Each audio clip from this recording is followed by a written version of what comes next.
Firstly, why you want to be a part of armed forces? So because the most important part I feel joining armed forces is that armed forces excites me. There are different educators for different subjects.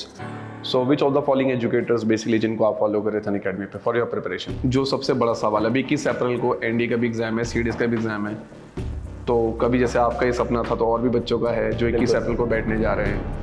पिछले जो 2 exam हुए CDS के ND के, I have seen one thing कि NCERTs का बहुत weightage है, चाहे वो हिस्ट्री हो चाहे ज्योग्राफी हो। ज्योग्राफी हिला दिया पिछले वाले पेपर में, बिकॉज बच्चा एक सबसे बड़ी गलती क्या करता है कि general science, current affairs. Unacademy. Let's crack it. नमस्कार साथियों, तो कैसे हैं आप सभी लोग? मेरा नाम है विशाल कुमार उपाध्याय और आज हम लोग एक इंटरव्यू सेशन करने जा रहे हैं अपने एक स्टूडेंट के साथ जिनका भी हाल ही में सिलेक्शन हुआ है ऑफिसर्स ट्रेनिंग एकेडमी के लिए। तो 30 मार्च 2024 को Aryan will join officers training academy, right. तो आज हम लोग थोड़ा सा डिस्कशन करेंगे about his preparation, right, for written exams, for SSB interview and whatever जो भी है मेडिकल वगैरह। तो हर चीज़ों के ऊपर हम लोग बात करने वाले हैं, तो बात करते हैं। तो hello Aryan, how are you? Hello sir, it's pleasure meeting you sir. So basically Aryan, firstly tell me कहाँ से आप बिलोंग करते हैं? So I belong from Thane. Basically it's from Mumbai basically. So I stay in Thane sir. Okay. So firstly, why you want to be a part of armed forces? So because the most important part I feel joining armed forces is that armed forces excites me, and most of it I feel like I am very adventurous and I like adventures. I like basically challenges in my life. So I feel that this field will test me and also bring something out of me which would benefit the society as well as nation sir. Okay. So Aryan, just tell us something about how you start your preparation, from which platform you started your journey for preparation for written exam and for SSB. So firstly, we start from written preparation. Yes, sir. How you started written preparation? So firstly, from written preparation, I started from Unacademy platform since 2020, since it was my first year of graduation, and at that time the COVID pandemic was at its peak. So I feel it was the very good time to start, and I started at that time. In an academy, it was my very good experience usually, because in the very beginning it was throughout and comprehensive courses, and I had that time to give to that courses. So due to which I could complete everything, and that is how I started my written preparation. And after that, just as I cleared everything, I went on to SSB sir. So there are different educators for different subjects. So which of the following educators basically जिनको आप follow कर रहे थे Unacademy पे for your preparation? Yes sir. So for English specifically, and I'm very fortunate today I wanted to reach out to that sir.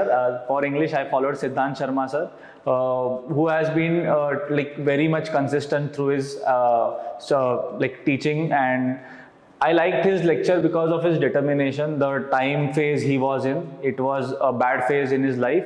Still, he was continuously taking lectures, sir, and that is what I felt good about, and determination of him.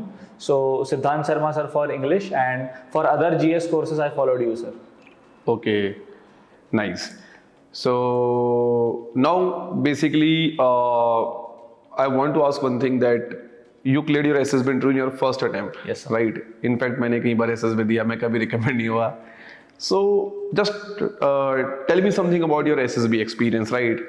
And मतलब what do you think so that कि sir ये factors रहे हैं कि मुझे लगता है कि शायद से मैं first attempt में recommend हो गया, as a fresher में recommend हो गया. तो SSB को लेके बच्चों को doubt भी बहुत रहता है. Yes sir. तो just tell us your SSB experience. तो sir the first and foremost thing मैं कहना चाहूँगा कि SSB is something which is objective नहीं है वो चीज़, it is very descriptive, and आपको वहाँ पे आपका पर्सनैलिटी दिखाना है basically. So personality development is not something which you can do in 1 month, 2 months, 6 months courses. So it is a life time process from a very childhood to how you are grown. आपके parents आपकी कैसी परवरिश करते हैं, आपकी society में आप कैसे बिहेव करते हैं, ये सारी चीज़ें सर मैटर करती है.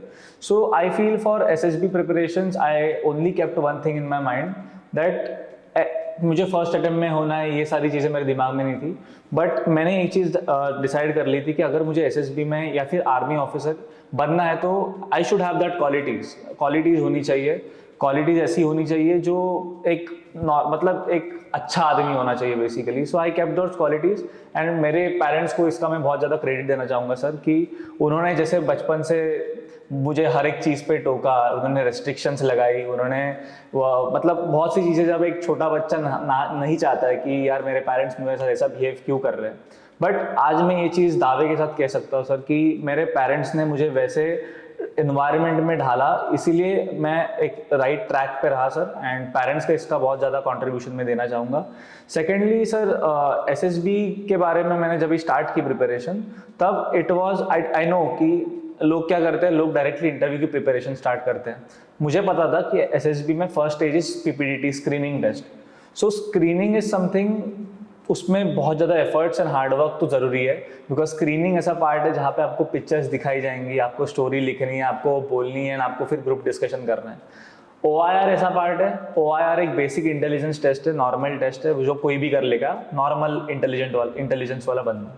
बट पीपीडीटी ऐसा है कि अगर कोई इंटेलिजेंट भी रहा ना, बट वो अगर सोशल नहीं है तो वो बोल नहीं पाएगा सर जीडी में। तो that is what I put my emphasis on. तो मैंने पीपीडीटी की बहुत ज़्यादा प्रैक्टिस की। लाइक मेरा स्केड्यूल ही ऐसा होता था कि मेरा जो करंट अफेयर्स वाला पार्ट है, मैं तो ये डेली देखता था, करंट अफेयर्स मैंने डेली फॉलो किए। एंड उसके बाद I used to write 3 stories per day. Like मेरे पास 1 मंथ का टाइम था। सो मैं खुद को बोला कि यार 3 स्टोरीज लिखूंगा दिन में, तो मेरे पास 1 महीना बचता है, तो at least I will cover 90 stories. And 90 stories बहुत होता है if you are that consistent. So मैंने इस चीज़ पे ज़्यादा फोकस किया था। एंड ये चीज़ खुद से की मैंने, कि मैं खुद शीशे के सामने बैठ के या कभी कभी ऐसे रात में बैठ के एकदम से स्टोरी पिक्चर याद करके मैं खुद से नरेट करता था वो चीज़, जिससे करके मुझे स्टार्टिंग में जब मैंने ये चीज़ की डे 1 को मुझे नहीं हुआ। मैं देखा कि मैं फंबल हुआ, मेरे दिमाग में बहुत सारे ब्लॉकेजेस आए, फिर मैं रुकने लगा, फिर वो कॉन्फिडेंस नहीं बन रहा था। पर धीरे धीरे मैं थोड़ा पेशेंस रख के मैंने खुद पे काम किया। इंग्लिश कैसे, या क्लैरिटी ऑफ थॉट जैसे हम बोलते हैं, तो मैंने वो क्लैरिटी से मैं स्टोरी फ्रेम की सीक्वेंस वाइज, एंड फिर वैसे मैंने सर प्रैक्टिस करना स्टार्ट किया एसएसबी। नाइस। बेसिकली इस चीज़ का आंसर मुझे आपसे शॉर्ट में ही चाहिए, राइट? बिकॉज बहुत एस्पेक्ट पूछना है अभी। तो lot of learners basically are thinking that कि they just take a coaching for SSB for 2 weeks and that's it. कई बच्चों को ऐसा लगता है कि 2 हफ्ते की कोचिंग लेंगे एसएसबी की एंड उसमें they will prepare their best. But मुझे भी ऐसा लगता है, बिकॉज जब मैंने भी एसएसबी की प्रिपरेशन करी थी, तो it's a very small time, right? It is not enough for complete preparation, right sir. So do you believe in this concept कि 2 हफ्ते इज इनफ फॉर एसएसबी, या आपको रेगुलर अपने ऊपर हल्का हल्का काम करना चाहिए with your written preparation also? Right. एक तो उसके ऊपर आप कमेंट करें। And what is the role of current affairs in SSB interview? Yes sir. So सबसे पहला क्वेश्चन सर आपका, इसमें 2 एस्पेक्ट्स है। ये तो एक मेरी बात रही कि मैंने विदाउट कोचिंग किया ये सारी चीज़ें की, बट सेकेंड जो चीज़ है, जो 14 डे कोर्सेज रहते हैं या 20 डे कोर्सेज रहते हैं अलग अलग एसएसबी एकेडमीज में, मैं उस चीज़ को भी डिनाई नहीं करूँगा सर कि यू नीड एक्सपोजर। ऐसा नहीं कि तुम घर बैठे ही सब कर लोगे, ये तो बहुत एक्सेप्शंस केस होते हैं कि जो घर बैठ के कर, but at least we need some exposure. हमें पता होना चाहिए कि यार सराउंडिंग कैसी होनी चाहिए। So I feel classes and SSB coaching उस हिसाब से, उस नज़रिए से इंपॉर्टेंट होता है सर, बिकॉज बहुत से लोग वहाँ पे स्टूडेंट्स रहते हैं, you get to discuss, you get to know कि आप कितने पानी में हो। बिल्कुल। तो उस एस्पेक्ट से मैं कहूँगा कि it is not anything wrong कि आप एसएसबी कोचिंग करें, but totally depending on it कि मैं यहाँ से जाऊँगा एंड मेरा हो जाएगा clear, that is wrong sir. हाँ, वो गलत है। या तो आप अगर थोड़ा बहुत खुद का दिमाग लगा के, if you are practising hard and आपको एक्सपोजर चाहिए, तो you can definitely go for defence academies and SSB coaching classes, because फिर वहाँ पे जाके आपका इंटरव्यू होगा, आपको साइक टेस्ट समझेंगे, आपको सारी चीज़ें समझेंगी। दैट इज अदर पार्ट, जो कि मैं बहुत खुद में भी एग्री करता हूँ। नेक्स्ट थिंग, करंट अफेयर्स का रोल ऐसा बनता है सर, करंट अफेयर्स एक ऐसी चीज़ है जो हमें सिर्फ प्रेजेंट या एग्जामिनेशन के पॉइंट ऑफ व्यू से नहीं देखनी चाहिए, हमें वो लाइफ के पॉइंट ऑफ व्यू से देखनी चाहिए। Because we are living in a society, we humans are a social animal. हमें सोसाइटी में क्या चीज़ हो रही है हमें पता होनी चाहिए। मोस्टली स्टूडेंट्स जो होते हैं, जो बहुत ज़्यादा इंटेलिजेंट होते हैं, वो अच्छे स्कोर करते हैं, कॉलेजेस में टॉपर्स होते हैं, बट अगर आप उनको कोई बेसिक सवाल पूछो ना, वो उसका जवाब नहीं दे पाएंगे, because they're only stick to their studies कि हमें रट्टा मारना है, हमें क्वेश्चन करने हैं, हमें बस हमारा काम खत्म।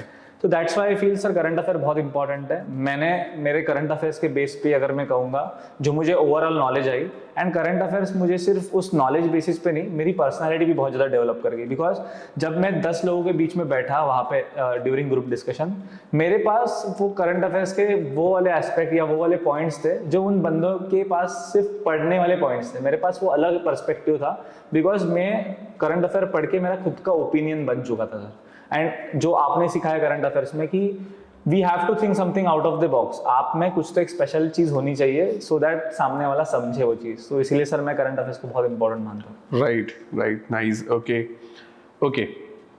सो अभी अगली चीज़ ये है कि जो सबसे बड़ा सवाल है, अभी 21 अप्रैल को एनडीए का भी एग्जाम है, सीडीएस का भी एग्जाम है, तो कभी जैसे आपका ये सपना था तो और भी बच्चों का है जो 21 अप्रैल को बैठने जा रहे हैं। तो 21 अप्रैल में भी बहुत कम समय रह गया है, बिकॉज अराउंड 22 डेज रह गए हैं। तो जो भी बच्चा एनडीए और सीडीएस की प्रिपरेशन कर रहा है, इन 20 डेज में उसको किन सब्जेक्ट्स पे फोकस करना चाहिए, कैसे इन 20 डेज में उसकी अप्रोच होनी चाहिए?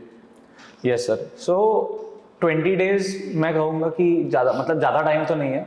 If someone is hardly preparing, मतलब बहुत ज़्यादा उसमें डिटर्मिनेशन ये है, तो वो तो बंदा 1 साल से पढ़ ही रहा है। तो इन 20 दिनों में वो बंदा कैसे खास कर सकता है, एंड ऐसा बंदा हम 2 केसेस लेंगे। एक ऐसा बंदा जो लाइक ऊपर से पढ़ा है बट अभी उसको ये है कि नहीं अभी मुझे 20 दिन में ही निकालना है, वैसे वाले भी आते हैं। तो जो बंदा है जो बहुत टाइम से पढ़ रहा है, may be he failed in his first attempt, second attempt, और उसका थर्ड अटेम्प्ट भी हो सकता है। तो ये चीज़ होनी चाहिए। लोग क्या करते हैं, वो सब सारा चीज़ पढ़ने को निकल जाते हैं, एंड उस चीज़ में ना फिर वो क्लासेस देख लेगा या वन शॉट सीरीज देख लेगा, या मतलब बोलते हैं ना कि इसी क्लास को देख लो या सब हो जाएगा। तो ऐसे वीडियोस के पीछे वो ज़्यादा चला जाता है, एंड फिर वो थोड़ा माइंड कंसंट्रेशन से हट जाता है। तो ये करें कि आपके जो स्ट्रेंथ सब्जेक्ट है, फॉर एग्जांपल मेरा स्ट्रेंथ सब्जेक्ट्स थे history, geography, polity and economy. जो साइंस मेरा बैकग्राउंड नहीं था, मैं आर्ट्स बैकग्राउंड से था। सो ये सब्जेक्ट्स में मैं ज़्यादा फोकस करता था। बल्कि मैं ये कहूँगा कि साइंस एक ऐसी चीज़ है जो ईजी भी आती है एंड हार्ड लेवल का भी आता है। तो बेसिक साइंस भी मैं करके जाता था। बट ऐसा है कि साइंस का भी वेटेज बढ़ गया है, एंड हिस्ट्री, ज्योग्राफी जो टॉपिक्स है उसमें से अभी जो वास्ट आने लगे बिल्कुल क्वेश्चन, एंशिएंट के ऐसे हिस्ट्री में क्वेश्चन जैसे लास्ट अटेम्प्ट में आए थे, तो वो कभी कभी डिफिकल्ट हो जाता है। बच्चे को ऐसा हो जाता है कि ये करूँ कि नहीं करूँ मैं। तो बहुत से लोग इनफैक्ट पिछले जो 2 एग्जाम हुए सीडीएस के एनडी के, I have seen one thing कि एनसीईआरटीज का बहुत वेटेज है, चाहे वो हिस्ट्री हो चाहे ज्योग्राफी हो। ज्योग्राफी हिला दिया पिछले वाले पेपर में, बिकॉज बच्चा एक सबसे बड़ी गलती क्या करता है कि जनरल साइंस, करंट अफेयर्स और पॉलिटी, हमेशा मतलब मेरे टाइम पे भी ऐसा था कि बच्चा साइंस, पॉलिटी और करंट अफेयर्स के बेस पे जाता था, पेपर निकालता भी था। बट अभी आपको इन सब चीज़ों पे तो फोकस करना ही है, बट साथ साथ अब आपको थोड़ा ज्योग्राफी, हिस्ट्री, एनसीईआरटीज को देखना पड़ेगा, बिकॉज पेपर का लेवल पिछले कुछ समय राइज हुआ है। इनफैक्ट वो सिर्फ जीएस का नहीं हुआ है, चाहे वो इंग्लिश का पेपर हो, मैथमेटिक्स का हो या जनरल स्टडीज का हो, थोड़ा लेवल बढ़ा है। ऊपर से हर साल पॉपुलेशन बढ़ रही है, नंबर ऑफ हमारे कंपटीशन में बच्चे इंक्रीज हो रहे हैं, तो कट ऑफ बढ़ चुकी है। हमारे टाइम पे कट ऑफ कम थी, अभी बहुत ज़्यादा जा रही है सीडीसी कट ऑफ। तो थोड़ा सा आपको हार्ड प्रिपेयर करना पड़ेगा, एनसीईआरटीज पे फोकस करना पड़ेगा, राइट। तो लाइक तो एक आर्यन, मेरा एक क्वेश्चन ये रहेगा आपसे कि जैसे जो बच्चा भी प्रिपेयर कर रहे हैं एनडीए और सीडीएस के लिए, जिनका 21 अप्रैल को एग्जाम है, इनको लास्ट टाइम टिप आप क्या देना चाहोगे? मैं लास्ट टाइम टिप यही कहूँगा तुम सभी लोगों को कि एक तो सब चीज़ के पीछे मत भागिए, आपके स्ट्रेंथ को फॉलो कीजिए। आपके जो स्ट्रेंथ सब्जेक्ट्स है, फॉर एग्जांपल आपकी स्ट्रेंथ साइंस है, आपकी स्ट्रेंथ करंट अफेयर और इंग्लिश है, तो आप इन सब्जेक्ट्स पे ज़्यादा फोकस करके हिस्ट्री, ज्योग्राफी, पॉलिटी का आपको थोड़ा बहुत नॉलेज, पॉलिटी का मैं कहूँगा थोड़ा बहुत नॉलेज होना चाहिए, बिकॉज पॉलिटी के स्ट्रेट क्वेश्चंस आते हैं जो कि हम इजीली अटेम्प्ट कर सकते हैं। एंड अगर मैं एनडीए का कहूँ, एनडीए में सबसे इंपॉर्टेंट पेपर आपका मैथमेटिक्स है, तो मैथमेटिक्स को पॉइंट ऑफ व्यू में रख के मैथमेटिक्स अपनी स्ट्रेंथ बना के आपको मैथमेटिक्स एटलीस्ट आपका कट ऑफ तो क्लियर करने लायक आपको मार्क्स लाने पड़ेंगे, बिकॉज फिर आप जीएस में अच्छा स्कोर कर पाओगे अगर आपका जीएस स्ट्रांग है। तो लास्ट मिनट टिप में यही दूंगा कि फोकस रखिए, यहाँ वहाँ की चीज़ों पे कम ध्यान देके खुद सेल्फ स्टडी करिए, एंड वो चीज़ चुने जो आप थोड़ा दिमाग लगा के सोच सकते हो कि अगर मैं ये 12 घंटे लेक्चर देखने से अच्छा अगर 12 घंटे या 12 में से 6 घंटे भी खुद अच्छे से रिवाइज कर लूँ तो उसका मुझे बहुत ज़्यादा बेनिफिट हो सकता है। ओके, सो आई होप बहुत सारी क्लियरिटी आप लोग को मिली होगी, बिकॉज मेरा पर्पस था कि जो मेन चीज़ें उनको हाईलाइट करें हम लोग, है ना। एक इंटरव्यू बहुत लाइक आई वांट कि इंटरव्यू के अंदर बिल्कुल क्रिस्टल चीज़ें होनी चाहिए जो आपको टू द पॉइंट पता चले और आप भी अपने एग्जाम में आगे अपनी प्रिपरेशन में उनको इम्प्लीमेंट कर पाएँ, राइट? ओके, एक लास्ट क्वेश्चन मेरा आपसे, overall what is the role of an academy in your preparation? Sir Unacademy का अगर मैं कहूँ तो बहुत बड़ा रोल है मेरे लाइफ में, कहूँगा मैं, बिकॉज 2018 से जब मैं एनडीए की प्रिपरेशन भी कर रहा था तभी से I have been in Unacademy. मैं तब अनअकैडमी को फॉलो करता था। बट उसके बाद जब कोविड आया तो this company took a large huge boost. जैसे मतलब स्टडी पैटर्न होता था, जैसे वे ऑफ लेक्चर्स होते थे। सो मुझे वो चीज़ बहुत ज़्यादा इंटरैक्टिव एंड बहुत ज़्यादा इंटरेस्टिंग लगने लगी थी एंड मेरा इंटरेस्ट बहुत ज़्यादा बढ़ गया था इस चीज़ में। सो अनअकैडमी का अगर मैं बोलूँ, अगर 100 बातों की एक बात, तो मेरे लाइफ में एक गेम चेंजर की तरह था। बिकॉज मेरे को ओवरऑल नॉलेज लेने का तो क्यूरियोसिटी था ही, बट जब आपको एक राइट एजुकेटर्स मिल जाते हैं आपकी प्रिपरेशन में, एक राइट गुरु मिल जाते हैं, तब आप बस उनको फॉलो करोगे एंड बस आपका डिसिप्लिन आपके साथ रह जाता है सर। तो मैं ये बड़ी चीज़ें सीख गया sir. Nice Aryan, thank you so much. एक छोटा सा गिफ्ट हमारी साइड से आपके लिए। Thank you so much sir, thank you so much, congratulations, thank you so much, right, and all the very best for your training. And जल्द आपके कंधे पे जब सितारे लग जाएंगे एक बार दोबारा आपसे मिलेंगे and literally we are proud of you. Thank you so much. So बहुत अच्छा मोमेंट है हमारे लिए and thank you so much for coming and will wait right आपकी पीओपी का वेट करेंगे हम लोग and all the very best. Thank you so much. Thank you so much. Unacademy.